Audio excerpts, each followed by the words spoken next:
right, all brothers remove their head coverings. All sisters pray with their heads covered. And we face the east towards Jerusalem. Our Father, Yahweh, Elohim, Yahweh, Abraham, Yashak, and Yaakov. Covenant Father, Elohim of Yahshua, we thank you, Yah, once again for bringing us into a third day of the week, Yahweh. We thank you for the Shabbat, the peace that you gave us this past week, Yahweh.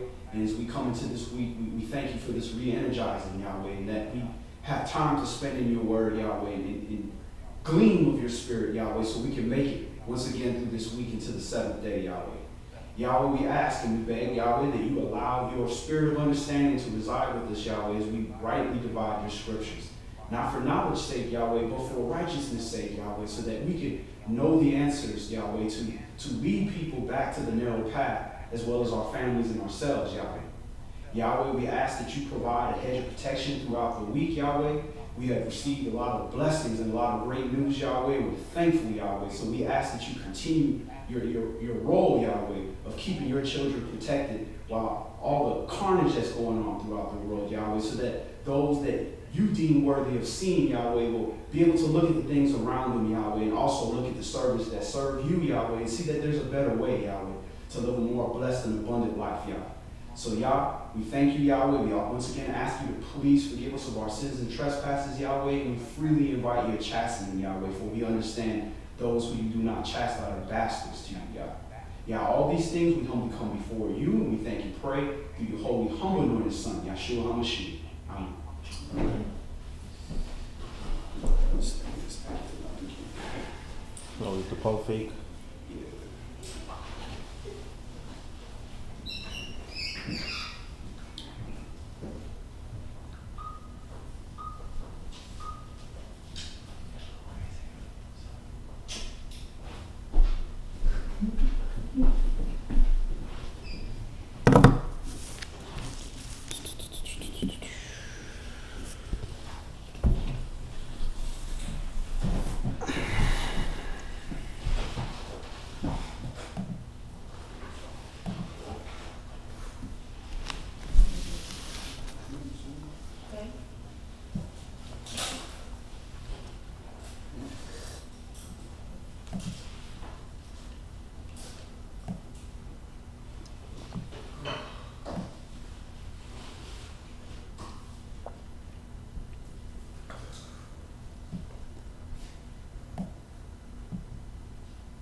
All right.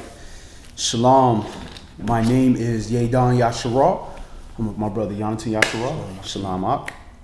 And the title of today's Bible study is Reconstruction of the Temple. Reconstruction of the Temple.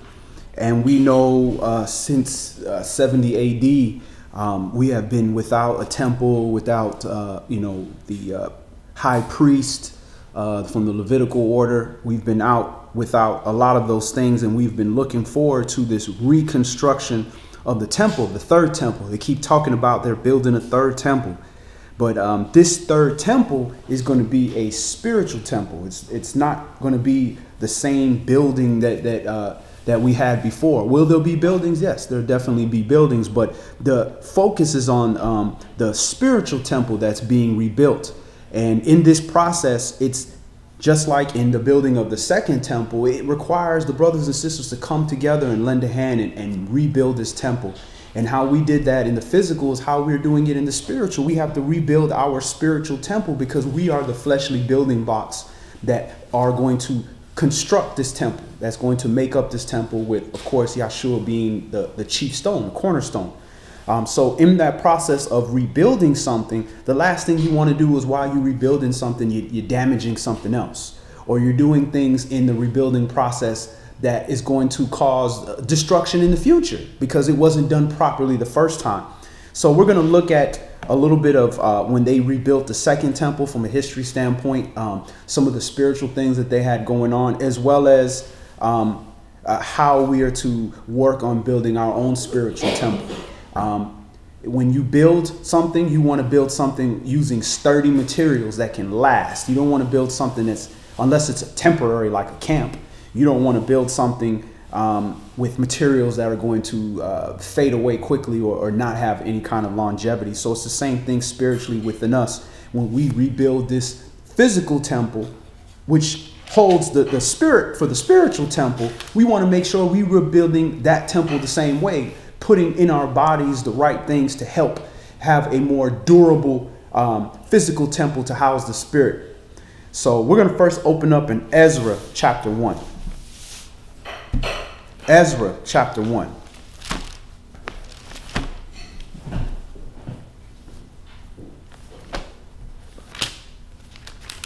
Ezra chapter 1, and we're going to start this at verse 1, and we're going to read quite a few chapters in this book.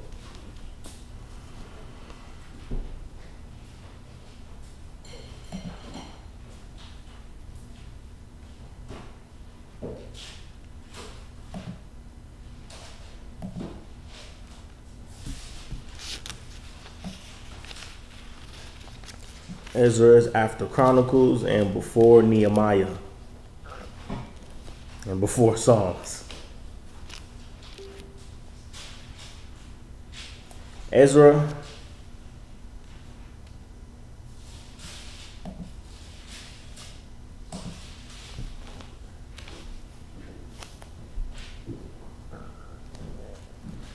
chapter 1 and verse 1.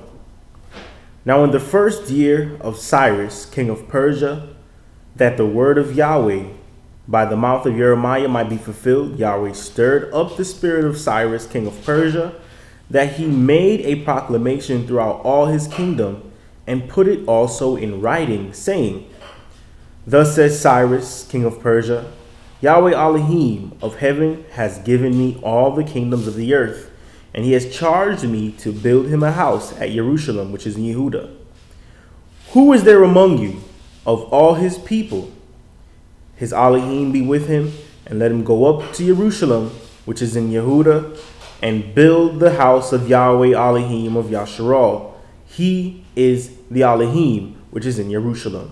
All right, so we know Cyrus, the king of Persia, he's not an Israelite.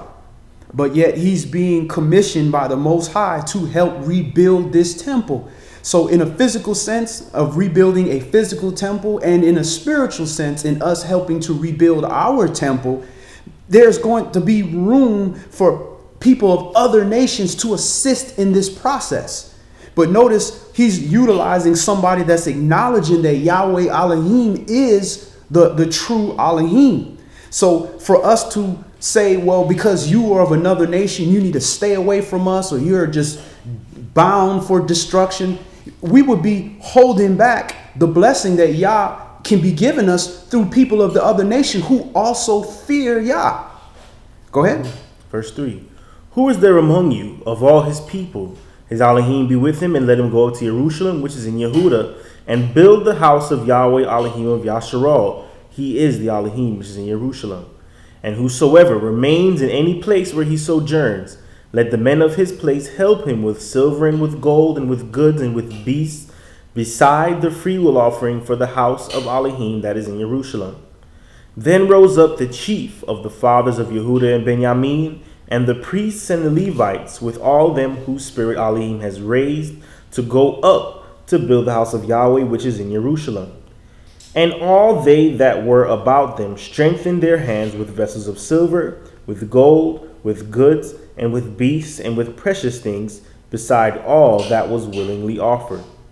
Also Cyrus the king brought forth the vessels of the house of Yahweh, which Nebuchadnezzar had brought forth out of Jerusalem, and had put them in the house of his gods. All right, so the heathen went in and looted our treasures and took it and brought it into their own place? And was that by the power of the heathen, or was that Yahweh allowing that to happen?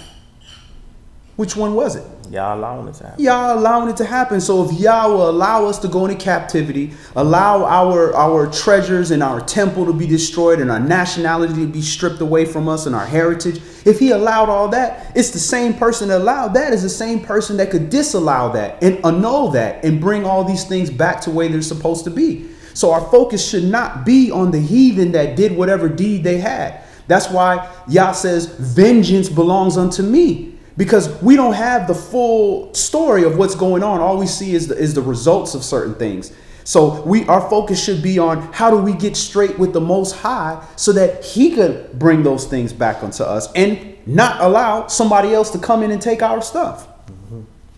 Go ahead. Even those did Cyrus, king of Persia, bring forth by the hand of Mithridath, the treasurer, and numbered them unto Sheshbazzar, the prince of Yehuda. And this is the number of them: 30 chargers of gold, 1,000 chargers of silver, 29 knives, 30 basins of gold, silver basins of a second sort, 410, and other vessels 1,000. All the vessels of gold and of silver were 5,400. All these did Sheshbazzar bring up with them of the captivity that were brought up from Babylon to Jerusalem. All right. So this captivity here was 70 years, right? For out of Babylon. This was the second time in Babylon. So we were there 70 years. 70 years. But before we jumped to 70 years, we were there for 7 years. So Yahweh don't just jump off the top rope and just say 400 years you're going to be a slave. No, he starts with warnings where maybe your house is discomfited. Then it goes out to, well, maybe your city. Then all of a sudden it's a tribe, the northern tribes. Then it's just, look, all of y'all. Then it's to the point where several hundred years y'all left your land and you have lost your heritage. So it's the same way that he ramps up things, is the same way that he's going to allow us to get things. He's not just going to give us back everything at once, because then we wouldn't learn the lesson that we need to learn. Little by little, he's giving us our heritage back. And with the most important thing we're receiving is our understanding of who we are as a nation and who our Elohim is and where we went wrong and where we need to go. Did we finish that? All right, let's go to Ezra chapter 3.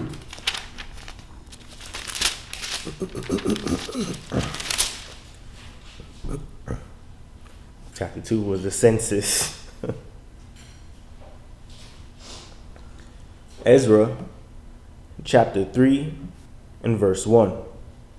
And when the 7th month was come, and the children of Yasharal were in the cities, the people gathered themselves together as one man to Jerusalem. Then stood up Yeshua, the son of Yozadak, and his brethren, the priests, and Zerubbabel, the son of Shealtiel, and his brethren, and builded the altar of the Elohim of Yasharal to offer burnt offerings thereon, as it is written in the law of Moshe, the man of Elohim. And they set the altar upon his bases, for fear was upon them because of the people of those countries. And they offered burnt offerings thereon unto Yahweh, even burnt offerings morning and evening. They kept also the feast of tabernacles, as it is written, and offered the daily burnt offerings by number, according to the custom, as the duty of every day required. And afterward offered the continual burnt offering, both of the new months and of all the set feasts of Yahweh that were consecrated, and of every one that willingly offered a freewill offering unto Yahweh. From the first day of the 7th month began they to offer burnt offerings unto Yahweh. All right. Now, why are they offering from the first day of the 7th month? The beginning of trumpets. Teruah. It's Teruah. It's also a Sabbathon because of Teruah. And it's also a Kodesh, a Hodesh. It's a new month. So they would have been doing that any beginning of a month. But this month in particular, because it's a high holy day. Go ahead. Verse 6. From the first day of the 7th month began they to offer burnt offerings unto Yahweh, but the foundation of the temple of Yahweh was not yet laid. They gave money also unto the masons and to the carpenters, and meat and drink and oil unto them of Zidon, and to them of Tyre, to bring cedar trees from Lebanon to the sea of Joppa, according to the grant that they had of Cyrus king of Persia.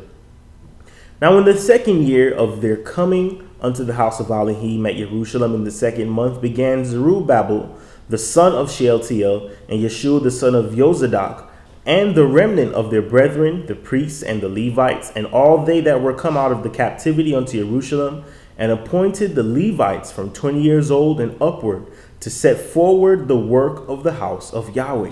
Now, why are they setting forth the Levites from 20 years old and upward? Because 20 years old is that cutoff, is the beginning point. Right. At 20 years old, according to our Man. law, is when you become whole, you become a man. So at this point, the Levites that are 20 years old and upward are able to do physical manual labor. At 26, they're allowed to actually come into the temple and start. It's either 25 or 26.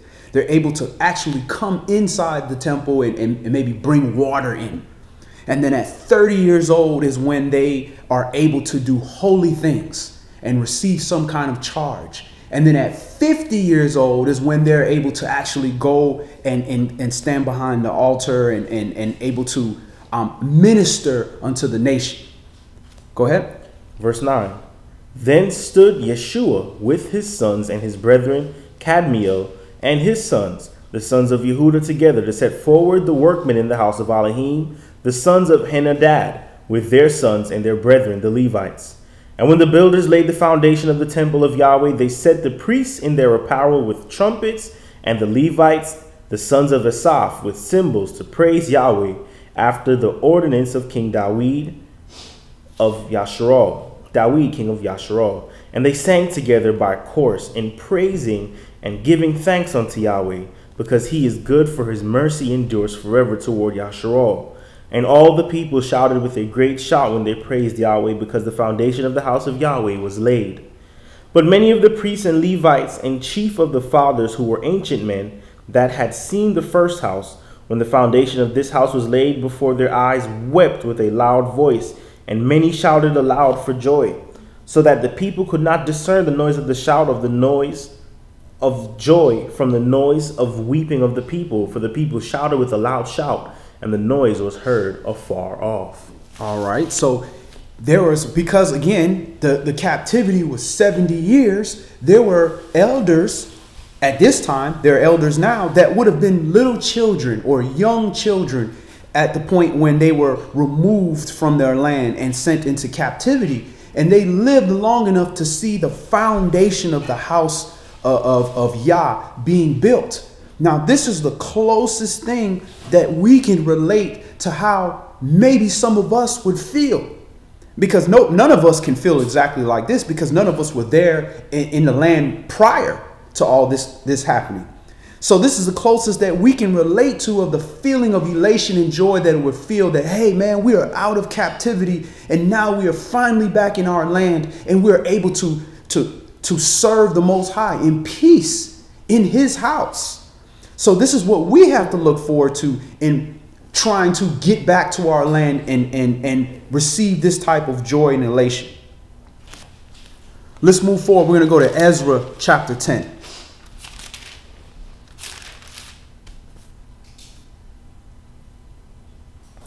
Seems that young lady was pretty inflamed about priests with a head cover.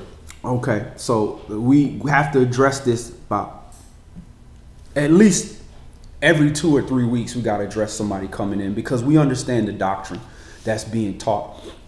The doctrine is being taught that a man cannot have his head cover when he teaches. Now, if you go to, what is it, 2 Corinthians or is it 1 Corinthians? It's chapter 11. Yeah, she posted it there. Was it 1 Corinthians chapter 11?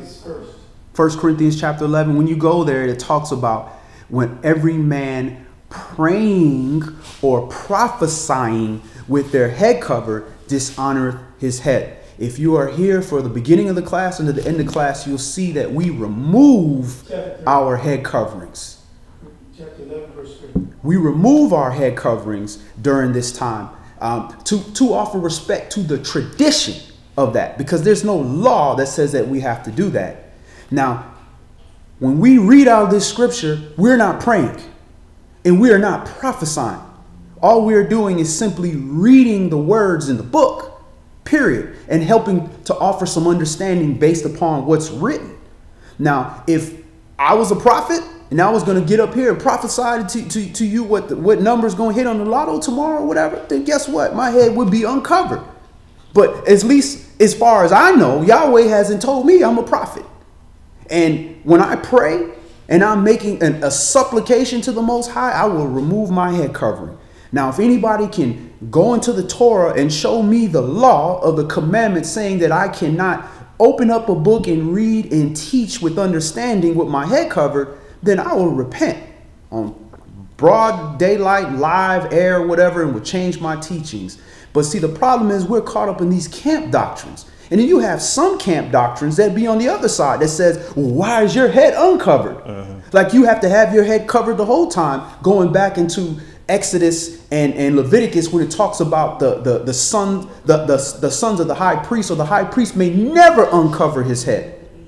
But that's pertaining to a high priest. A high priest can never uncover his head. We are neither high priests, neither are we prophets prophesying. So neither of those apply to us. Now, we've done countless classes on that. If anybody wants to ask any further questions about that, we can go into that. But we have classes on that which break down the scriptures, the Hebrew, all of that. The next question they're going to say is, why is his hair long? They're going to have a question about that. Knowing when you look in the New Testament and you look at the word long hair, that's not the same as the word long. They added that. So back to the study, Ezra chapter 10 and verse 1. And it's crazy. You know, the questions we get is always a head covering. Nobody ever questions what's written in the book. Nobody ever questions the teaching. The first thing they do is question why you got your head covered. All right, Ezra chapter 10 and verse 1. Now when Ezra had prayed, and when he had confessed, weeping and casting himself down before the house of Elohim, there assembled unto him out of Yasharal a very great congregation of men and women and children, for the people wept very sore. And Shechaniah, the son of Yehiel, one of the sons of Elam, answered and said unto Ezra, We have trespassed against our Elohim, and have taken strange wives of the people of the land. Yet now there is hope in Yasharal concerning this thing. Now, therefore, let us make a covenant with our Elohim to put away all the wives and such as are born of them, according to the counsel of Yahweh and of those that tremble at the commandment of our Elohim, and let it be done according to the law. Arise, for this matter belongs unto you. We also will be with you. Be of good courage and do it. Then arose Ezra and made the chief priests, the Levites, and all Yasharal to swear that they should do according to this word, and they swore. Then Ezra rose up from before the house of Elohim, and went into the chamber of Yohanan, the son of Elishib. And when he came there, he did eat no bread, nor drink water, for he mourned because of the transgression of them that had been carried away. And they made proclamation throughout Yehuda and Jerusalem unto all the children of the captivity, that they should gather themselves together unto Jerusalem, and that whosoever would not come within 3 days, according to the counsel of the princes and the elders, all his substance should be forfeited, and himself separated from the congregation of those that had been carried away. Then all the men of Yehuda and Benjamin gathered themselves together unto Jerusalem within 3 days. It was the 9th month, on the 20th day of the month. And all the people sat in the street of the house of Elohim, trembling because of this matter, for the great rain. And Ezra the priest stood up and said unto them, You have transgressed and have taken strange wives to increase the trespass of Yasharal. All right, let's take a look at that. Ezra chapter 10 and verse 10. Let's look at the Strongs for that, for strange wives. Strange is H5237 and wives is H802. This is from verse 10 and verse 10. Yeah. All right, so if we look at that,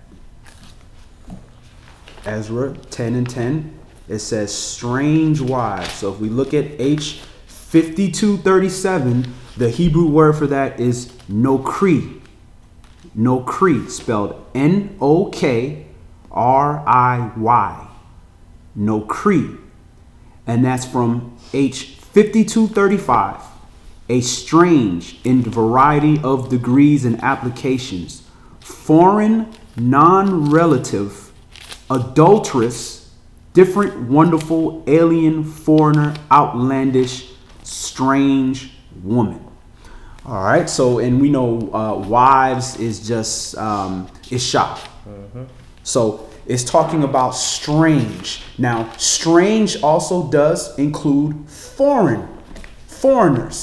But it gives you further definition of which foreigners they're talking about. They're talking about adulterous wives. And how we know they're talking about wives that serve other gods is because there's laws pertaining to how a man can take a wife of another nation. There's laws pertaining to that. There would be a conflict of interest if when we go to war and we go to war against another nation, and we see a woman we want to take and it tells us, well, this is how you do this and this is how you do that, then how can it turn around and tell you that you can't take a wife of another nation? Now, what it does talk about, when it goes over not dealing with these women of other nations, it's talking about the 7 nations of Canaan that we were not to make any covenant with whatsoever. We were to kill off man, woman, child, even the donkey, the beast, everything.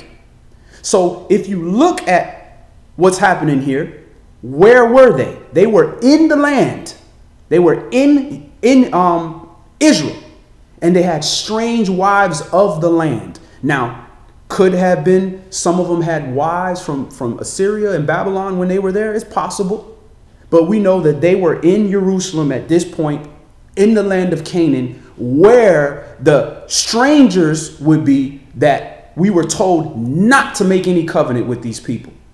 Now, I deal with things, law. Show me the Torah. So according to the Torah, there would be a conflict between the laws if it meant every woman that was of another nation, including Moshe, who had a woman of another nation. Now, does that mean that we should be out there taking white women and, you know, Asian women or whatever, everybody who we think is not a Canaanite, and because we just want some, you know, wavy hair baby or whatever the case may be? No, that's not expedient. Just because it's lawful does not make it expedient for you to do so. We are in a rebuilding stage. We are rebuilding our temple. We are rebuilding our nation. We are taking back our heritage. And to do that, we need man, woman, and child. We have to take care of our own because the other nations take care of their own.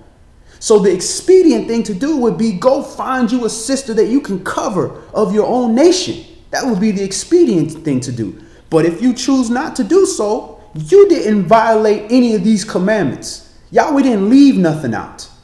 So in this process, what they're doing is they're getting rid of anybody that will cause the children of Yasharah to idol worship, to worship pagan gods. And when you take women of these nations, there was something about the women of the land of Canaan where he said that even, what was it, Rebecca was like, man, please don't take any of these women. Don't take these people. It will vex my soul, because these women had a certain type of attitude. Look at Jezebel, perfect example. Jezebel was one of the women of the land. You taking these women of the land, they a whole different spirit. They come from a different culture. Some of these cultures come from a matriarch culture where the woman is running things. So now you get with a woman like that where their nation is a matriarchal culture. And now you trying to tell this woman, nah, woman, we not finna serve no other gods. She finna make your life miserable. And let me tell you, women have power. We've seen many great people fall by a woman. Not because she outsmarted him or she overpowered him. It's because women have that much power. Because if they didn't, we wouldn't mess with them. We'd be like, man, I'm straight. I'm cool. I'm playing ball with my homeboy. We good. I don't want no kids right now. That's how we be. But the Most High did something to us where we had to have this woman. We have to have a woman to be fruitful and multiply and move on, or else we'd cease from reproducing. So at this point in reconstructing this temple and putting things together, you got to get rid of the things that's in the infections, the mold, the bad wood, the enemies, whatever is in the area that you're rebuilding, so that when you rebuild, you don't have the same infestation or problems or termites or whatever you're dealing with that caused you to be destroyed in the first place. So they had to start spiritually and said, spiritually, we need to remove the bad apples from out of here, because your kids too. Because the kid is it'll be hard for the kid to choose between a pagan worshiping mother and a father that want to serve Yahweh. Because no kid like anybody talking any kind of way to their mom. So this is why you have to have a household that is together as one. A divided house will what? Will fall. Go ahead, brother. Verse 11. Now therefore make confession unto Yahweh Elohim of your fathers, and do his pleasure, and separate yourselves from the people of the land and from the strange wives. And they use strange, with, like when they mention strange fire. Was that fire from another nation or something like that? No, it's you unworthily offering a sacrifice, a burnt sacrifice to Yah, or incense to Yah, or you are burning that incense to another god, or with an idolatrous heart. Go ahead. And all the congregation answered and said with a loud voice, as you have said, so must we do. But the people are... Go back to verse 11. Verse 11. Now therefore make confession unto Yahweh Elohim of your fathers, and do his pleasure, and separate yourselves from the people of the land and from the strange wives. All right. From the people of the land and from the strange wives. Nowhere here, and I read through this to make sure, did I see anywhere saying separate from the wives you took when you was in captivity. Separate from Babylon, the Babylonian wives that y'all took. Separate from the wives you done brought down into Israel. It didn't say that. Every time it's talking about wives, it's talking about the strange wives of the land, or they took them wives of the land, which the land that they're in is Israel. And it's talking about from the strange people of the land and from your strange wives. Go ahead. Then all the congregation answered and said with a loud voice, as you have said, so must we do. But the people are many, and it is a time of much rain, and we are not able to stand without, neither is this work of one day or two, for we are many that have transgressed in this thing. Let now our rulers of all the congregation stand, and let all them which have taken strange wives in our city come at appointed times, and with them the elders of every city and the judges thereof, until the fierce wrath of our Elohim for this matter be turned from us. Only Jonathan, the son of Ashel, and Yahaziah, the son of Tikvah, were employed about this matter, and Meshullam and Shabbatai the Levite helped them. And the children of the captivity did so. And Ezra the priest, with certain chief of the fathers after the house of their fathers, and all of them by their names, were separated and sat down in the first day of the 10th month to examine the matter. And they made an end with all the men that had taken strange wives by the first day of the first month. And among the sons of the priests there were found that had taken strange wives, namely the sons of Yeshua the son of Yozadak, and his brethren Messiah and Eleazar and Yarib and Gedaliah. And they gave their hands that they would put away their wives, and being guilty they offered a ram of the flock for their trespass. And of the sons of Immer, Hanani and Zabdiah, and the sons of Harim, Messiah and Eliah, and Shemaiah and Yehiel and Uzziah, and the sons of Pashur, Elionai, Messiah, Ishmael, Nathaniel, Yozabad, and Elasa. And of the Levites, Yozabad and Shimei and Keliah, the same as Keltiah, Pethahiah, Yehuda, and Eleazar. Of the singers also, Eliashib, and of the porters, Shalom and Telem and Uri. Moreover, of Yasharal, the sons of Paro, Shemaiah and Yeziah, and Malachi, and Mamin, and Eleazar, and Malkiah, and Benaniah. And of the sons of Elam, Mattaniah, Zechariah, and Yael, and Abdi, and Yeremoth, and Eliah. And of the sons of Zatu, Elionai, Elishib, Mattaniah, and Yeremoth, and Zabdad, and Aziza. Of the sons of Bebai, Yohanan, Hananiah, Zabai, and Atalai. And of the sons of Bani, Meshullam, Maluk, and Adadiah, Yashub, and Sheel, and Ramoth. And of the sons of Pathmoab, Adna, and Sheal, Benaiah, Messiah, Mattaniah, Bezaleel, and Binui, and Messiah, Manasseh. And of the sons of Harim, Eleazar, Ishiah, Malachiah, Shemaiah, Shimeon, Benjamin, Moloch, and Shemariah. And of the sons of Hashem, Mattanai, Mattatha, Zabad, Ephelet, Jeremiah, Manasseh, and Shimei. Of the sons of Bani, Madai, Amram, and Uel. Benaiah, Bedadiah, Chela, Vaniah, Meramot, Elishaib, Mattaniah, Battanai, and Yasal, and Bani, and Binui, and Shimei, and Shelemiah, and Netan, and Adiah, Macnadabai, Shashai, Shariah, Azriel, and Shelemiah, Sheremiah, Shalom, Amariah, and Yosef. Of the sons of Nebo, Yael, Mattaniah, Zabad, Zabina, Yadu, and Yoel, Benaniah. All these had taken strange wives, and some of them had wives by whom they had children. All right.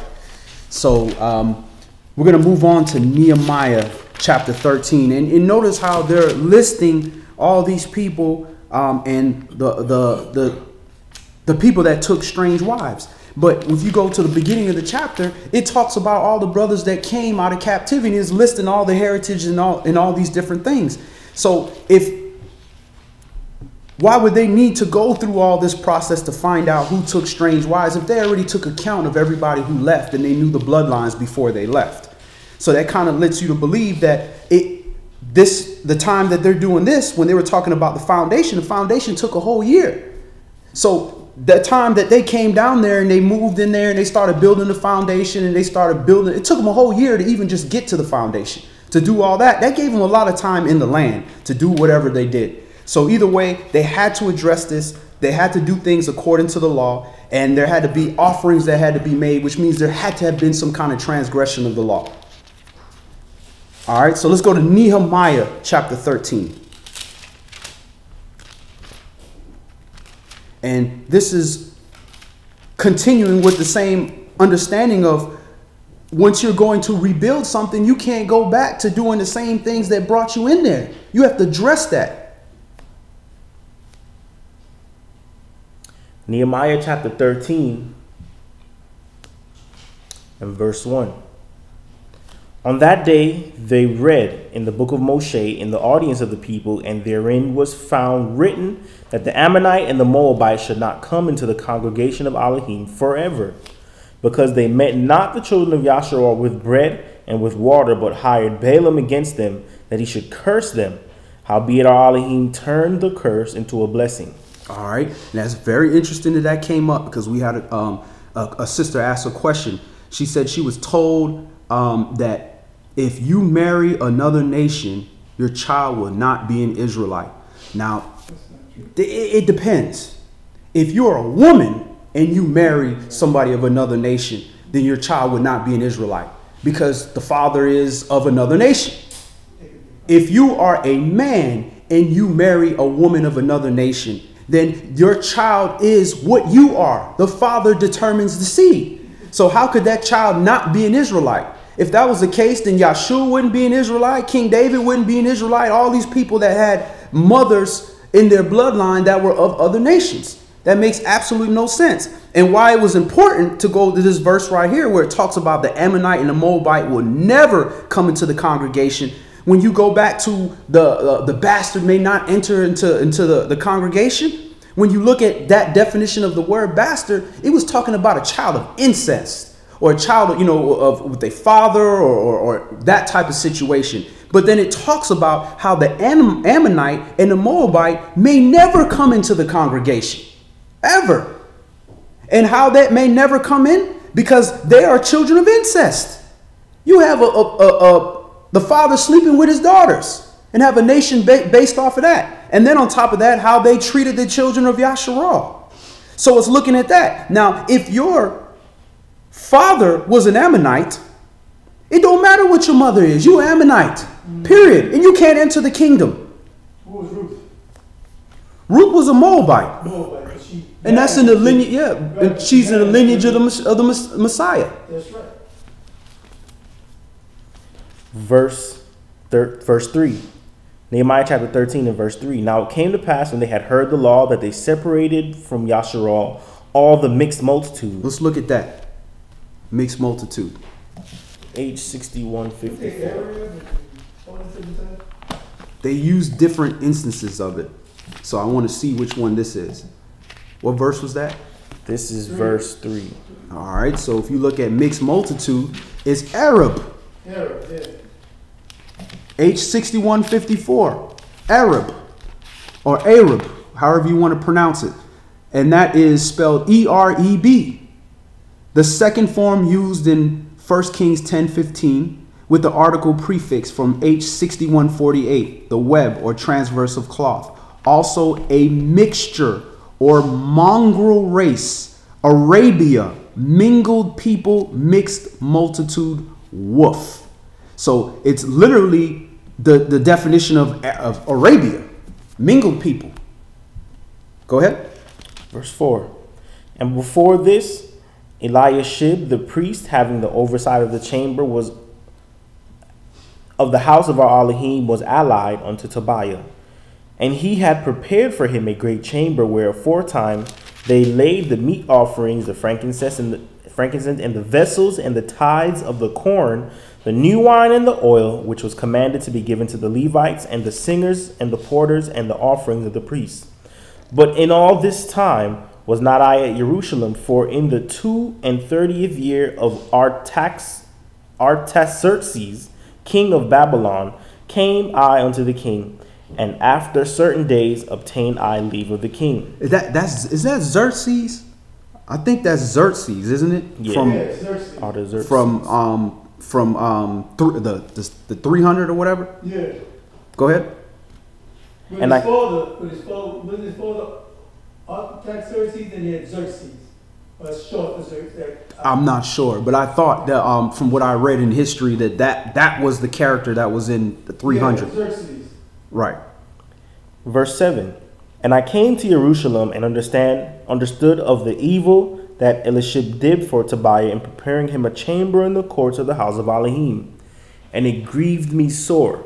Therefore I cast forth all the household stuff of Tobiah out of the chamber. Then I commanded, and they cleansed the chambers, and there brought I again the vessels of the house of Elohim with the meat offering and the frankincense. So he's addressing. Wait a minute. What are y'all doing? Y'all defiling this. We in the state of building this and having this temple restored and having our area together, and now you are bringing this wickedness into it? No. This great temple that we have rebuilt and put together, it's going to get destroyed again if we do the same actions that we did that caused us to go into captivity. But people don't see that. We as a nation have very short-term memory. We forget what Yahweh just did for us, and we forget what we just did. Go ahead. Verse 10. And I perceived that the portions of the Levites had not been given them, for the Levites and the singers that did the work were fled every one into his field. Then contended I with the rulers and said, why is the house of Elohim forsaken? And I gathered them together and set them in their place. Then I brought all Yehuda, the tithe of the corn and the new wine and the oil unto the treasuries.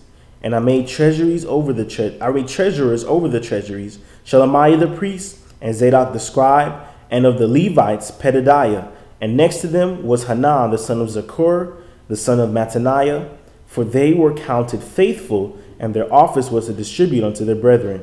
Remember me, O my Elohim, concerning this, and wipe not out my good deeds that I have done for the house of my Elohim and for the offices thereof. In those days saw I in Yehuda some treading wine presses on the and bringing in sheaves and lading donkeys, and also wine, grapes, and figs, and all manner of burdens which they had brought into Jerusalem on the Shabbat day. And I testified against them in the day wherein they sold victuals. So it wasn't the fact that they brought that stuff in. It was the fact that they selling this stuff. They doing commerce on the Sabbath day. Go ahead. There dwelt men of Tyre also therein, which brought fish and all manner of ware, and sold on the Shabbat unto the children of Yehuda, and in Jerusalem. Then I contended with the nobles of Yehuda, and said unto them, What evil thing is this that you do, and profane the Shabbat day? So who is he contending with?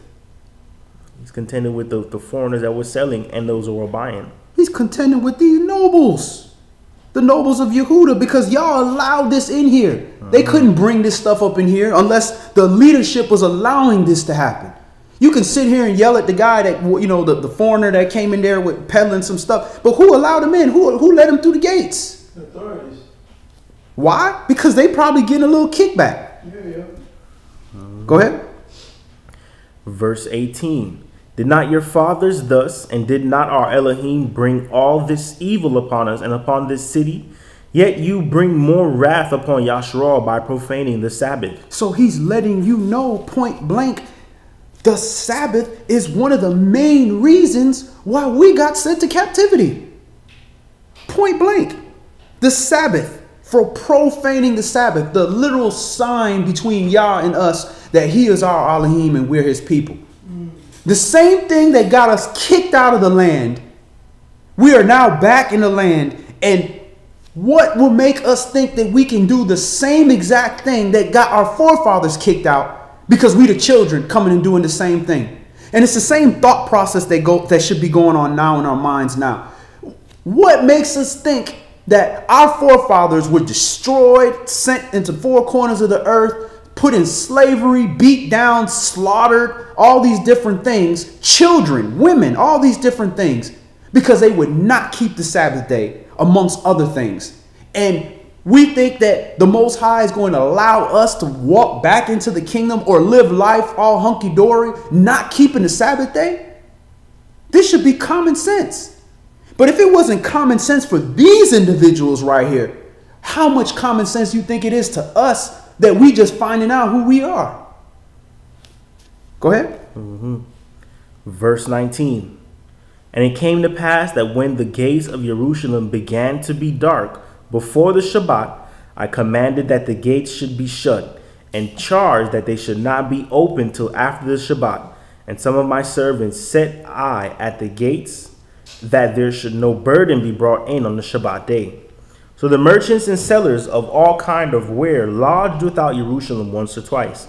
Then I testified against them and said unto them, Why lodge you about the wall? If you do so again, I will lay hands on you.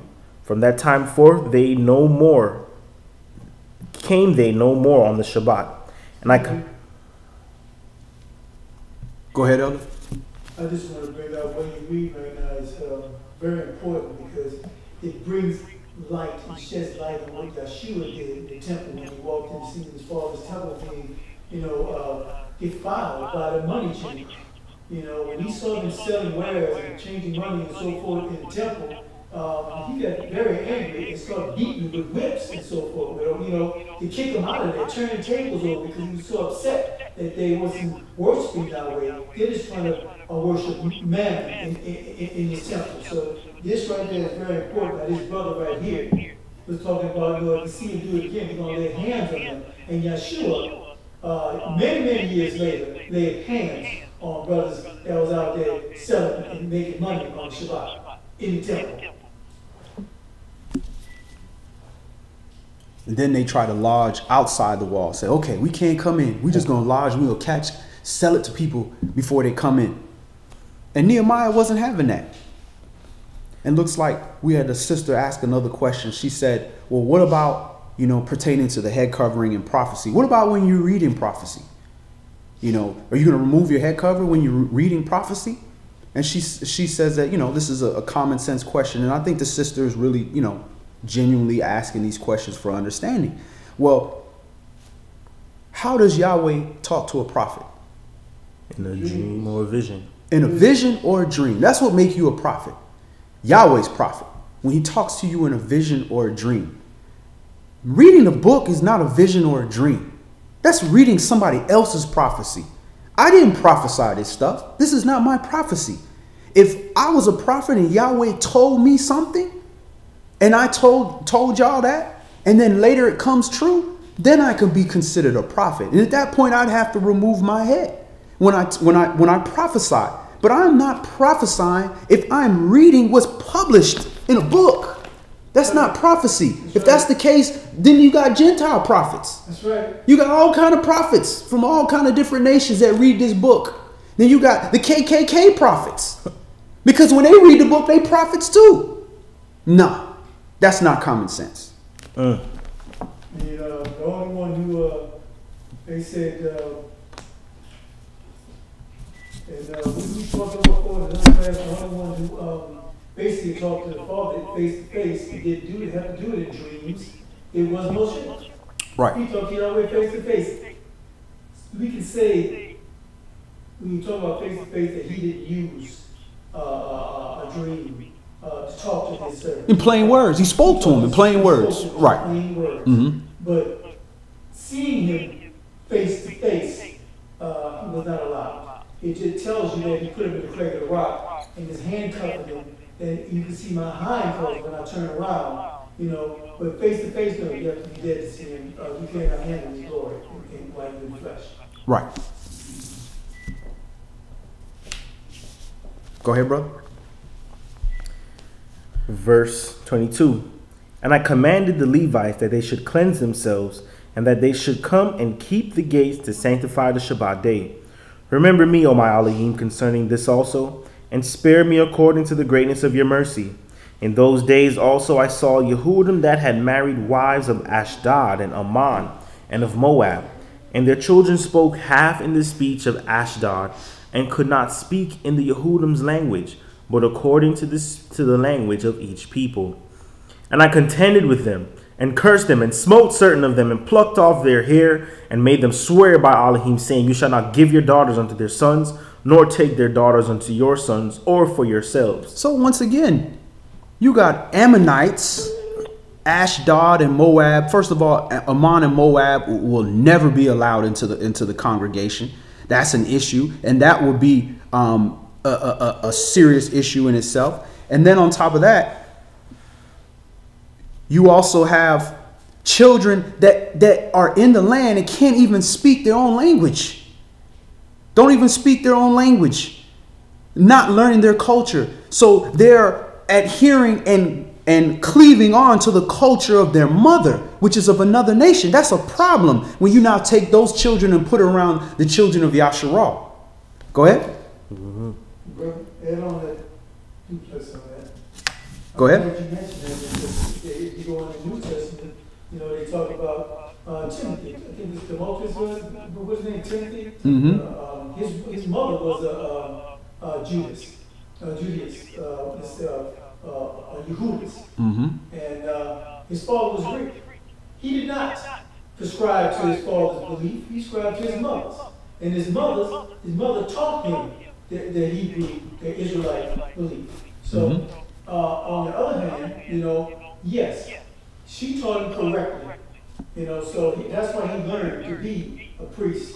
But he was still a Gentile. But he learned to follow Yahweh's will, Yahweh's laws. So in this way, he was talking a little something different. Not them to follow their mother's way, because their mother didn't follow the truth. Their mother followed the heathen path. Right.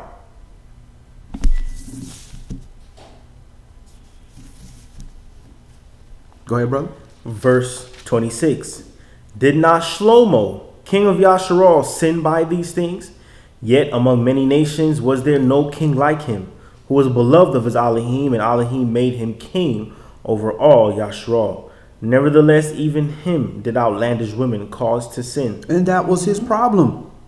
He had these foreign women that were not becoming one with him. If I have a woman of another nation and her and I become one, she's supposed to cleave on to me and cleave on to my belief system. I'm the head of the household. So then we are now one. We are now serving Yahweh the same way that Rahab cleaved on to Israel and became one. And Rahab ended up being in the lineage of the Messiah too.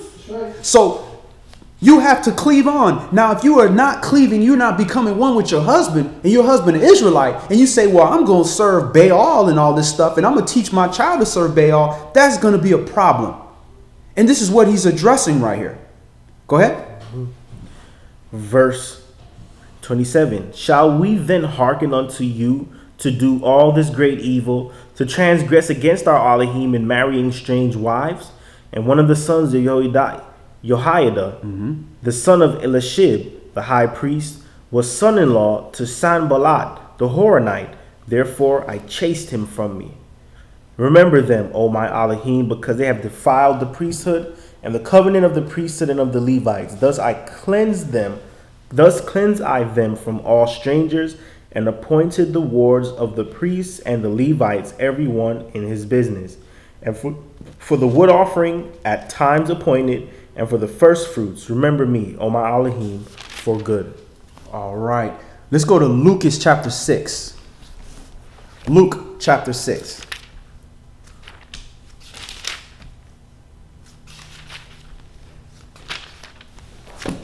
You know, one of the worst things that we deal with is doctrine.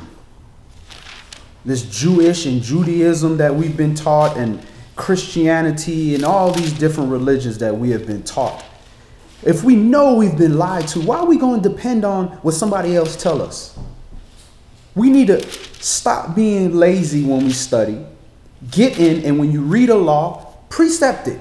Go to 3 or 4 different places before you formulate an opinion about something, and precept it.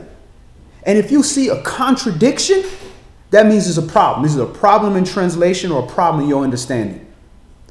And once you see that, you got to seek diligently till you find out which one is it, your translation or your understanding. Because this book is not going to contradict itself. Yahweh is not going to give laws pertaining to how a man can lawfully take multiple wives and then turn around and say it's unlawful for you to have multiple wives. That's confusion. That's the adversary of the devil. And these are the type of things that people just lose their mind over. Either go one way completely where they got 70 wives, or they go another way where the man is committing adultery because he took another wife. Then our whole nation would be in adultery if that was the case, because we'd be adulterous children. Lucas chapter 6. And is it 43, verse 43 to... Verse 43 through 49. Luke chapter 6, beginning at verse 43. For a good tree brings not forth corrupt fruit, neither does a corrupt tree bring forth good fruit. For every tree is known by his own fruit. For of thorns men do not gather figs, nor of a bramble bush gather they grapes. Okay, so if I take a grape seed and I plant it at my house, and it germinates and it grows, what is going to grow? It's supposed to be grapes. Okay. If I take that same grape seed and I go plant it at Brother Mikael's house in good soil, germinated, and it grows, what's going to grow? It's supposed to be grapes still. Okay. Now, if I take an orange seed and plant it in the soil here, this soil, and it germinates and it grows, what's going to grow? It's supposed to be orange. If I take a grape seed and plant it in that same soil that the orange seed growing there, is an orange going to grow from that grape seed? Still going to be grapes. The Father determines the seed. Go ahead.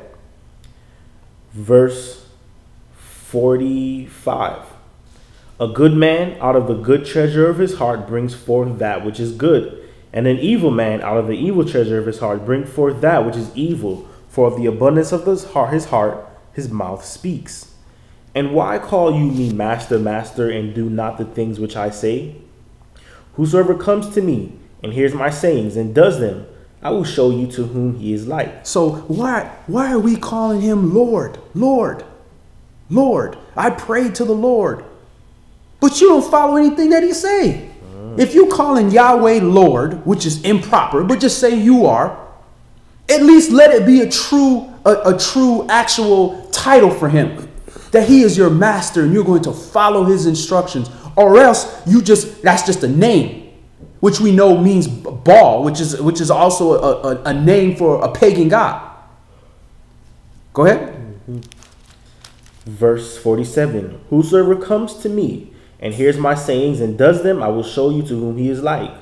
He is like a man which built a house and digged deep and laid the foundation on a rock. And when the flood arose, the stream beat vehemently upon that house and could not shake it, for it was founded upon a rock.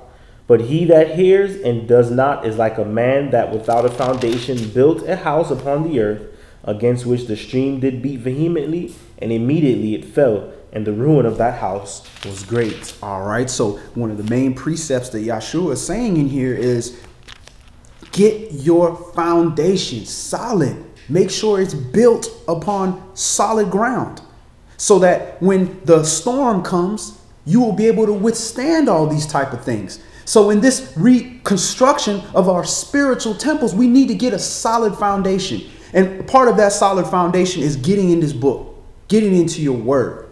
But when you get into the word, making sure that you utilize it in its entirety and don't cherry pick and pick one verse and try to develop a whole doctrine based off one verse, but use its entirety from the beginning into the end. And also to utilize some of the other books that they decided they didn't want to put in the book that we knew was in the book. So he's prioritizing this foundation. You can have the greatest house in the world. If it's built on a crappy foundation, it's not going to stand. It's not going to last. So now let's go to Leviticus chapter 11. Wayakra chapter 11.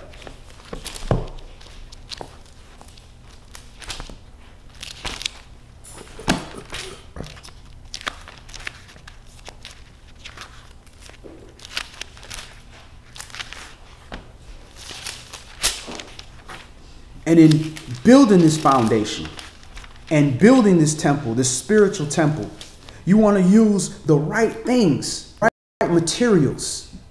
You know, in Atlanta is a perfect example of that. If we get hit by a hurricane, we screwed because they use the worst materials to build here.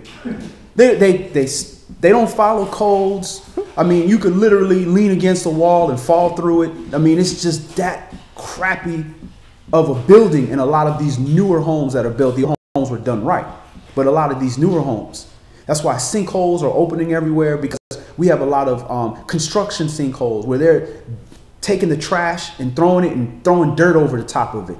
And eventually with the movement of water and all that, it's going to open up these holes.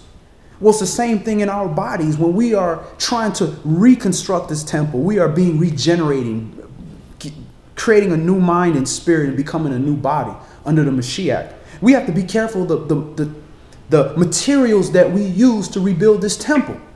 So this chapter talks about that and utilizing the proper foods that to put into your body. Now, if you're going to ingest meat, we have to make sure that when we ingest meat, if we have liberty to do so, which we do, that we do the proper things that we put in our body. Wayakra chapter 11 and verse 1. And Yahweh spoke unto Moshe and to Aaron, saying unto them, Speak unto the children of Yasharal, saying, These are the beasts which you shall eat among all the beasts that are on the earth. Whatsoever parts the hoof and is cloven-footed and chews the cud among the beasts, that shall you eat. Nevertheless, these shall you not eat, of them that chew the cud, or of them that divide the hoof, as the camel, because he chews the cud, but divides not the hoof. He is unclean unto you. And the coney, because he chews the cud, but divides not the hoof, which is a badger. Go ahead. He is unclean unto you. And the hare, because he chews the cud, but divides not the hoof, he is unclean unto you. And the swine, though he divides the hoof, and be not cloven-footed, yet he chews not the cud. And be cloven-footed, yet he chews not the cud, he is unclean to you. Of their flesh shall you not eat, and their carcass shall you not touch. They are unclean to you. All right. Carcass meaning the dead body. You cannot touch the dead body of these things. Just because you touch a bunny rabbit don't mean you unclean. Doesn't mean that. If it's dead, and these are the unclean animals, you can't touch it. Go ahead. These shall you eat of all that are in the waters, whatsoever has fins and scales in the waters, in the seas, and in the rivers, them shall you eat. And all that have not fins in the seas and in the rivers, of all that move in the waters, and of any living thing which is in the waters, they shall be an abomination to you. So it's real simple in the waters. Is it have fins and scales? Together. Period. If it has fins and scales, then you can eat it. If it doesn't have fins and scales, you can't eat it. You don't have to question. You don't have to think. You don't got to do no research. At the end of the day, a scallop, a shrimp, a sea slug, a sea snake, a catfish, all these different things that do not have fins and scales, you can't eat it. It's just that simple. Go ahead. And all... Excuse me. Just for argument's sake, you go a little deeper in there when they tell you it's abomination unto you. It says, look at it, unclean to you. And my take on this is that, see, Yahweh was creating his own people of holiness. And he's trying to let them know that even it says in Deuteronomy chapter 4, he's dividing the nations. See, I didn't give all those things unto you. He gave himself to us. So he wants a people that has become holy, are coming holy. So these are things that will make you unclean. You can't come before him. That's why he says, these are the things that's unclean unto you. You are not supposed to eat this. Anyone that follows him is not supposed to eat these things. But a lot of people get that mixed up. You know, that they can eat whatever they want to eat because in Scripture in Genesis, he said, I made all these things and they were good. They were good for their purpose. They're not good for you to eat. Right. The unto you part, they added that for understanding. But it's exactly what you're saying. An abomination. Just like the elder said, I am holy, so you be holy. So this is why it's unclean unto you. And when you get into certain parts of the law, it talks about certain these foods you can't eat, but you can give it to one of the people of another nation. They can eat it, but you can't eat it.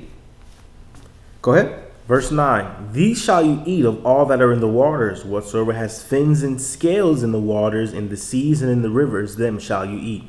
And all that have not fins and scales in the seas and in the rivers, of all that move in the waters, and of any living thing which is in the waters, they shall be an abomination unto you. They shall be even an abomination unto you. You shall not eat of their flesh, but you shall have their carcasses an abomination. And why that abomination is so important is because you cannot be holy or set apart if you're abominable. That's the opposite of being kodesh, is being abominable. Matter of fact, what is that word for abominable? H8263 shekets. All right, so the word shekets, which is H8263, spelled SHEQETS. Filth. That is an idolatrous object. Abominable. So you have made yourself an idolatrous object when you have taken that which is supposed to be holy and turned it into something that is filthy. That is the worship of another God. Because our Elohim says, keep the commandments. Do as I tell you to do. The other mighty one, the adversary, the devil, says, look, man, you do what you want. Just fall down and worship me. 2, I don't care who else you worship. You worship whoever else you want to worship. Do whichever you want to do. Just fall down and worship me too. And he's straight. That's idol worship. Go ahead. Verse 11, they shall be an abomination unto you. You shall not eat of their flesh, but you shall have their carcasses in abomination. Whatsoever has no fins nor scales in the waters, that shall be an abomination unto you. And these are they which you shall have an abomination among the fowls. They shall not be eaten, they are an abomination. The eagle, and the ossifrage, and the osprey, and the vulture, and the kite after his kind, every raven after his kind, and the owl, and the nighthawk, and the cuckoo, and the hawk after his kind, and the little owl, and the cormorant, and the great owl, and the swan, and the pelican, and the gyre eagle. And these are birds of prey. Go ahead. And the stork, the heron after her kind, and the lapwing, and the bat. All fowls that creep, going upon all four, shall be an abomination unto you. Yet these may you eat of every flying, creeping thing that goes upon all four, which have legs above their feet, to leap withal upon the earth. Even these of them you may eat. The locust after his kind, and the ball locust after his kind, and the beetle after his kind, and the grasshopper after his kind. All right, let's look at that again. One of the sisters brought something up about that, where it says grasshopper, but that is a mistranslation. If you look at that word for grasshopper, it's H2284, and the Hebrew word for that is hagab. Hagab, spelled C-H-A-G-A-B. Hagab, of uncertain derivation, a locust. So it's talking about another type of locust. And when it talks about a beetle, that should have been more considered like a grasshopper, because it's saying H2728, Hargol, spelled C-H-A-R-G-O-L, Hargol, and that's H2728. And that says the leaping insect. That is a locust. Then it says beetle. I've never seen a beetle leap. I mean, I'm not an insectologist or whatever the word is, but I've never seen a beetle leap. So there's a lot of mistranslations in here, and they could have chose the words that they wanted to use, but they specifically put stuff in here to cause confusion. Go ahead. Verse 23. But all other flying, creeping things which have 4 feet shall be an abomination unto you.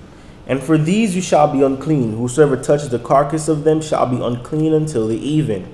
And whosoever bears aught of the carcass of them shall wash his clothes and be unclean until the even. The carcasses of every beast which divides the hoof and is not cloven-footed, nor chews the cud, are unclean unto you. Everyone that touches them shall be unclean. And whatsoever goes upon his paws among all manner of beasts that go on all 4, those are unclean unto you. Whoso touch their carcass shall be unclean until the even. And he that bears the carcass of them shall wash his clothes and be unclean until the even. They are unclean unto you. All right. Now, again, one thing we have to look at is talking about touching their carcasses. Touching their carcasses. Why that's important is because people will say, oh, a dog is unclean, so you can't have a dog. That's BS. That doesn't make any sense. So I guess you can't have a camel either. So what you gonna ride? I guess you can't have a donkey either. You can't have a horse either because it's unclean. It's unclean for you to eat. Now, if it's dead, that's unclean. Go ahead. Verse 29. These also shall be unclean unto you among the creeping things that creep upon the earth. The weasel and the mouse and the tortoise after his kind, and the ferret and the chameleon and the lizard and the snail and the mole. These are unclean unto you among all that creep. Whosoever does touch them, when they be dead, shall be unclean until the even. And upon whatsoever any of them, when they are dead, does fall, they shall be unclean, whether it be any vessel of wood, or raiment, or skin, or sack. Whatsoever vessel it be wherein any work is done, it must be put into water, and it shall be unclean until the even, so it shall be cleansed. And every earthen vessel whereunto any of them falls, whatsoever is in it shall be unclean, and you shall break it. Of all meat which may be eaten, that on which such water comes shall be unclean, and all drink that may be drunk in every such vessel shall be unclean. And everything whereupon any part of their carcass falls shall be unclean, whether it be oven or ranges for pots, they shall be broken down, for they are unclean, and shall be unclean unto you. Nevertheless, a fountain or pit wherein there is plenty of water shall be clean, but that which touches their carcass shall be unclean. If any part of their carcass falls upon any sowing seed which is to be sown, it shall be clean. But if any water be put upon the seed, and any part of their carcass fall thereon, it shall be unclean unto you. And if any beast of which you may eat die, He that touches the carcass thereof shall be unclean until the even. And he that eats of the carcass of it shall wash his clothes and be unclean until the even. He also that bears the carcass of it shall wash his clothes and be unclean until the even. And every creeping thing that creeps upon the earth shall be an abomination and shall not be eaten. Whatsoever goes upon the belly, and whatsoever goes upon all four, or whatsoever has more feet among all creeping things that creep upon the earth, them you shall not eat, for they are an abomination. You shall not make yourselves abominable with any creeping thing that creeps, neither shall you make yourselves unclean with them, that you should be defiled thereby. I am Yahweh your Elohim. You shall therefore sanctify yourselves, and you shall be holy, for I am holy. Kodesh. Neither shall you defile yourselves with any manner of creeping thing that creeps upon the earth. For I am Yahweh that brings you up out of the land of Mitzrayim to be your Elohim. You shall therefore be holy, for I am holy. So there's the scripture right there, just exactly what we said earlier. For I am Yahweh your Elohim. You shall therefore sanctify yourselves, and you shall be holy, for I am holy. Neither shall you defile yourselves with any manner of creeping thing that creeps upon the earth. So he's letting you know, when you are putting these things into your temple, you are defiling yourself. You are making yourself not holy. So you are not acting in the image of the Most High, because you are doing the opposite of what the Most High is. Go ahead. Verse 46. This is the law of the beasts, and of the fowl, and of every living creature that moves in the waters, and of every creature that creeps upon the earth, to make a difference between the unclean and the clean, and between the beast that it may be eaten and the beast that it may not be eaten. All right. And there goes another doctrinal thing where you have some people teach it. You are transgressing the law by eating meat. Why is he going to sit here and have all these laws pertaining to what you can eat if it was unlawful to eat meat? But once again, just because it is lawful does not mean it is expedient. Everybody's blood type ain't the same. Everybody's health ain't the same. And everybody ain't getting the same type of food. Just because something is clean for you to eat, if it's destroyed with all kind of chemicals and inhumanely slaughtered and all that, then it's probably not expedient for you to eat that. You are making your vessel unclean. Brother, Go ahead, Elder. you just stated next quote. I'm talking about chapter 11, verse 2. It's the law of the rules to tell you what beasts to eat and what beasts not to eat. Right. And he'd be going against his own words. Right. You know? So, yeah, he's just trying to make sure that you understand why he's telling you to eat these foods and what foods he does not want you to eat. And it gives you the reason why. Right. And again, Yahweh will give you lawful and unlawful. You have to make sure that you're making the decision that is on the side of lawful and decide whether it's going to be expedient for you. When we were in the wilderness, when Yahweh wanted to feed us, he sent us manna. When you go into the beginning of the book in Genesis, it talks about all green herb is given to you. At some point, we lusted after flesh and we begged Yahweh for flesh. And Yahweh said, all right, y'all want flesh? All right, I'm going to give it to you. Here you go. And you're going to eat it till it shoots out your nose. So when we look at how flesh is given to us, it's given us into a manner of lust. So it may not be the best thing for us to eat. But that's a whole nother discussion on whether it should be expedient or whether we were originally intended to have that. But what we can clearly end right here and there is it is not unlawful to eat lawful food that was given in this chapter. It's given in Torah. Nobody can precept anywhere in this book that it is unlawful to do something that Yahweh said this is lawful for you to do. Did we finish that up? Yeah. Yep. All right, let's move on. Let's go to Romans chapter 15.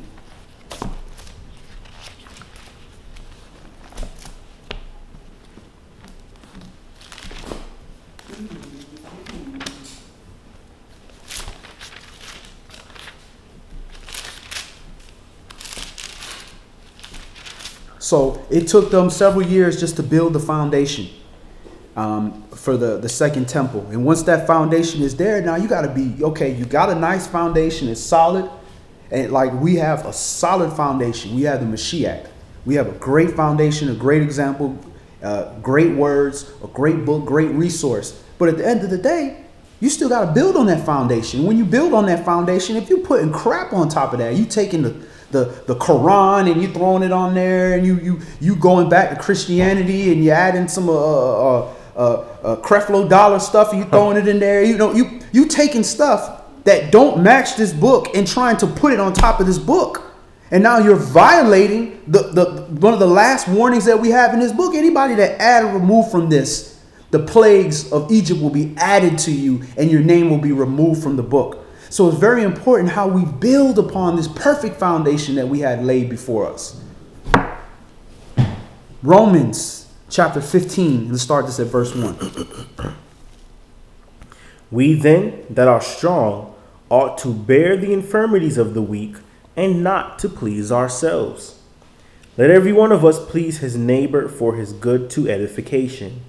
For even Mashiach pleased not himself, but as it is written, the reprobates of them that reproached you fell on me.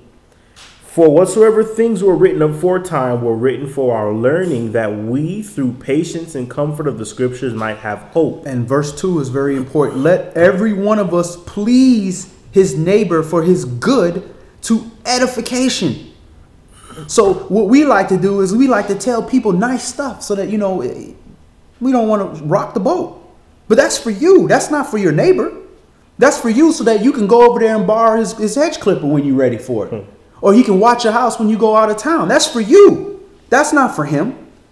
But it says for his neighbor good to edification. You should be making sure that you're giving him the truth. That you're not just saying things so that it could be well with you, with your neighbor. Because it says, for even the Mashiach pleased not himself. But as it's written, the reproaches of them that reproached you fell on me. So he wasn't telling people what they wanted to hear. He was telling them what they needed to hear according to the truth, which made it hard on him, where he had to deal with reproach. It's not a coincidence that they're bringing that up right after it's talking about everybody should please their neighbor, but not in just saying nice things, but to his good to edification. Go ahead, brother. Verse 4. For whatsoever things were written aforetime were written for our learning, that we through patience and comfort of the scriptures might have hope.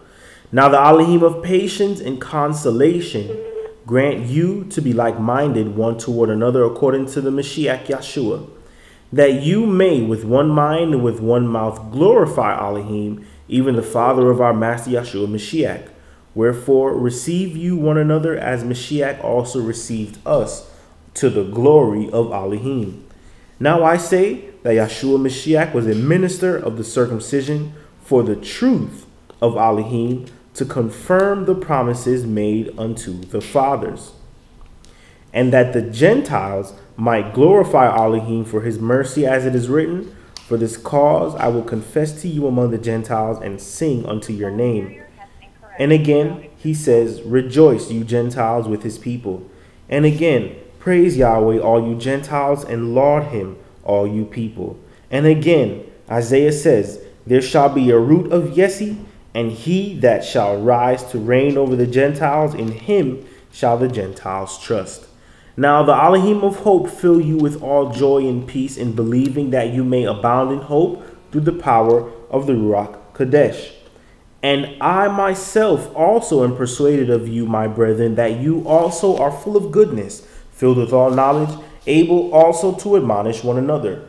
Nevertheless, brethren, I have written more boldly unto you in some sort, as putting you in mind because of the grace that is given to me of Elohim, that I should be a minister of Yeshua Mashiach to the Gentiles, ministering the good news of Elohim, that the offering up of the Gentiles might be acceptable, being sanctified by the Ruach Kodesh. I have therefore whereof I may glorify through Yeshua Mashiach in those things which pertain to Elohim. For I will not dare to speak of any of those which Mashiach has not wrought by me, to make the Gentiles obedient by word and deed, through mighty signs and wonders by the power of the Ruach of Elohim, so that from Jerusalem and round about Illyricum I have fully preached the good news of Mashiach. Yea, so have I strived to preach the good news, not where Mashiach was named, lest I should build upon another man's foundation.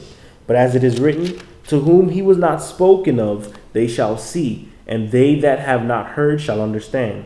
For which cause also I have been much hindered from coming to you. But now having no more place in these parts, and having a great desire these many years to come unto you, whensoever I take my journey into Spain, I will come to you, for I trust to see you in my journey, and to be brought on my way thitherward by you, if first I be somewhat filled with your company. But now I go to Jerusalem to minister unto the saints, for it has pleased them of Macedonia and Achaia to make a certain contribution for the poor saints which are at Jerusalem. It has pleased them verily, and their debtors they are. For if the Gentiles have been made partakers of their spiritual things, their duty is also to minister unto them in carnal things. When therefore I have performed this, and have sealed to them this fruit, I will come to you into Spain. And I am sure that when I am come unto you, I shall come in the fullness of the blessing of the good news of Mashiach. Now I beseech you, brethren, for the Master Yahshua Mashiach's sake, and for the love of the Spirit, that you strive together with me in your prayers to Elohim for me, that I may be delivered from them that do not believe in Judea, and that my service which I have for Jerusalem may be accepted of the saints, that I may come unto you with joy by the will of Elohim, and may with you be refreshed. And now the Elohim of peace be with you all. Amen. All right, let's go to the conclusion. Let's go to 1 Corinthians chapter 3.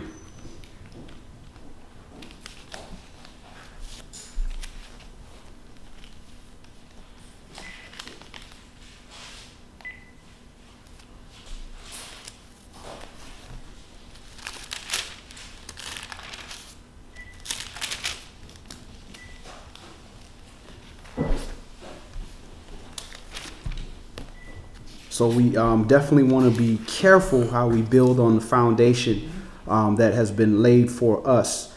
We've been given the prototype of how to be reborn, how to be rebirthed after death, which gives us a new foundation. And as we grow in that foundation and build upon that foundation, we want to make sure that we're not changing things for how it was originally intended for.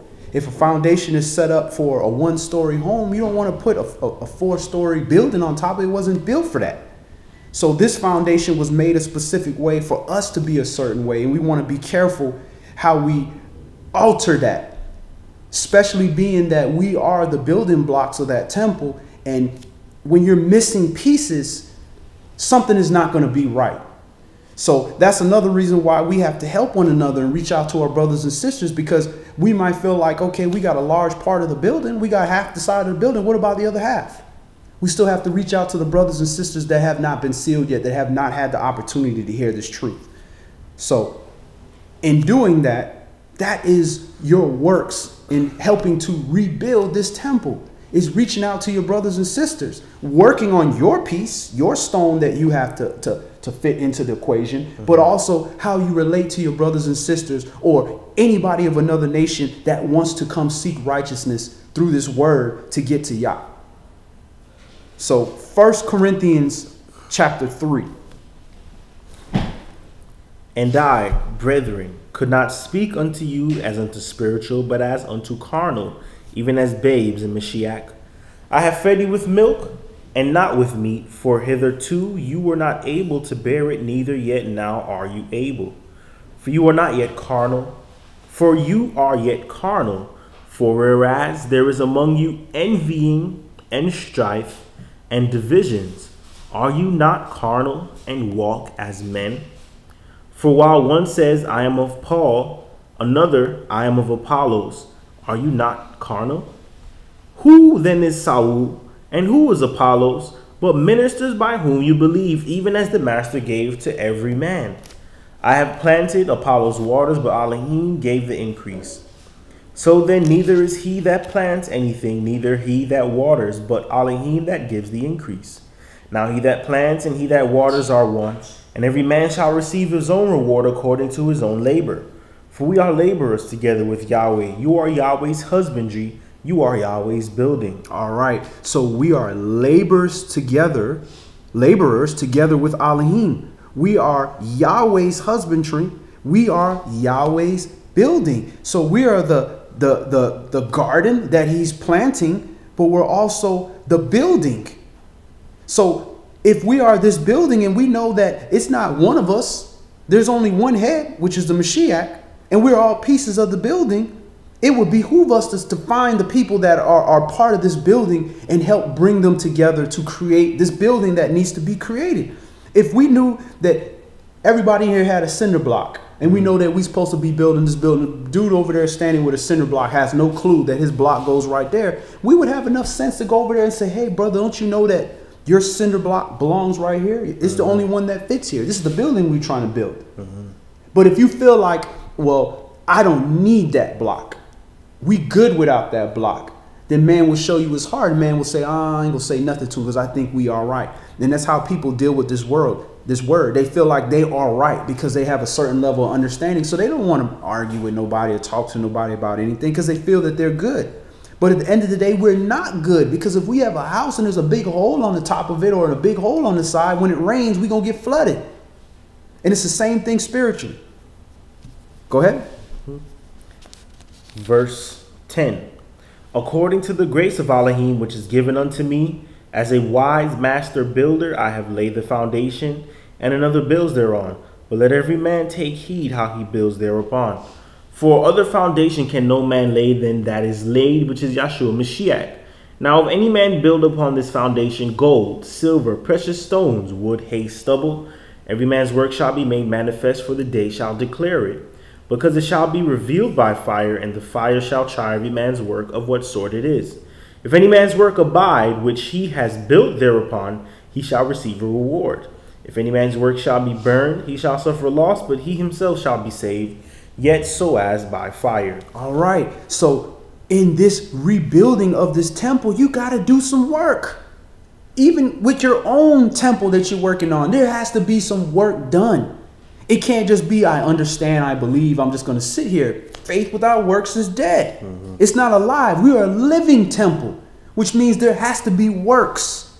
There has to be things that we're doing, and your works is not just, well, I go to church and, I watch the door, this, that. No, your works is your deeds. How you deal with the other nations, how you deal with your own nation, how you deal with your family, how you deal with this word. Do you use it when it's beneficial to you, or do you use it when it's righteous to use it?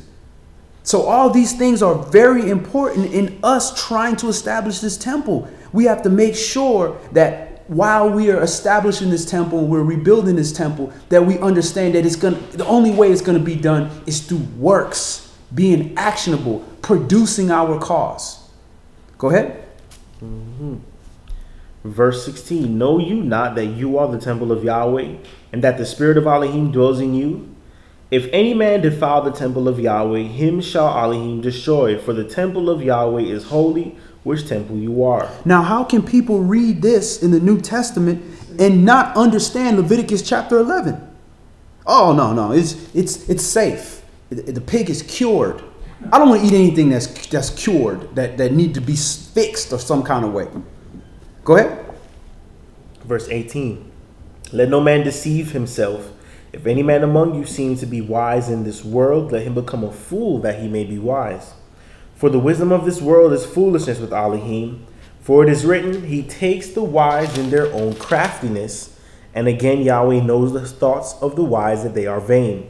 Therefore, let no man glory in man, for all things are yours, whether Saul or Apollos or Cephas or the world or life or death or things present or things to come, all are yours, and you are Mashiach's, and Mashiach is Yahweh's. All right. So let us keep that in mind. In this temple rebuilding process, the most important thing we're doing right now is trying to rebuild our own spiritual temple. And in that process, while we're rebuilding our temple, works are going to get burned. We are going to be put through the fire. Even when you're making a brick or whatever, you got to put it through fire to make it strong. To not only burn away the impurities, the evaporated water and all that stuff that's going to make it soft and weak, but it's to make it stronger, to strengthen it. So we have to be able to survive that fire, be in the fire without melting and destroying, because then I can't do nothing with a melted brick. It's not going to be good for anything. So understanding that we are in the process of reconstructing this temple, and it's not how we did before, where we all came together and the brothers and sisters all put a piece of the bricks together and built this new temple just for us to go in there and do the same thing. This time we playing for keeps. This new temple that's going to be built is going to be forever. So we want to make sure that we're not putting anything in there that's supposed to be forever that's going to deteriorate or destroy away. Because if it does, that deterioration and destruction could be us being destroyed, being thrown into the lake of fire, because we did not play our part in building this new temple. So let every man consider his ways, consider his walk, and especially consider how you deal with your own temple. So that's all we're going to do today. Any last questions or comments before we close in prayer? All right. All brothers remove their head coverings. And it seems like the people that ask them questions never see this. They never see when we remove the head coverings before we pray. I mean, it's a capital offense, brother. Elder Mikael, can you go come a little closer over here and lead us out in prayer?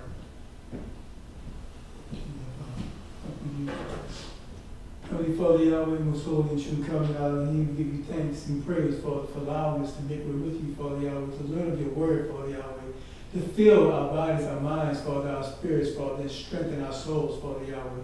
Because we know we need you every second of the day, Father Yahweh. We ask, Father, earnestly to forgive us for the sins of our heart, mind, our deeds, Father, that are unpleasing unto you, Father, and strengthen us, Father Yahweh, because you know that you are teaching us, Father, that when we are weak, Yeshua is always strong, Father Yahweh. And we give you thanks and praise for allowing us to read out your book, Father Yahweh. Yet you have given us, Father Yahweh, to learn how to be closer to you, Father Yahweh.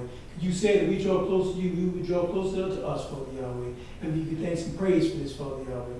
So, Heavenly Father Yahweh, allow us, Father, to always become teachable, Father Yahweh, to learn of your word and change the word, the way that we are, Father Yahweh, in this world, Father Yahweh. That's unpleasing unto you. We give you thanks and praise in Yeshua's holy and mighty name.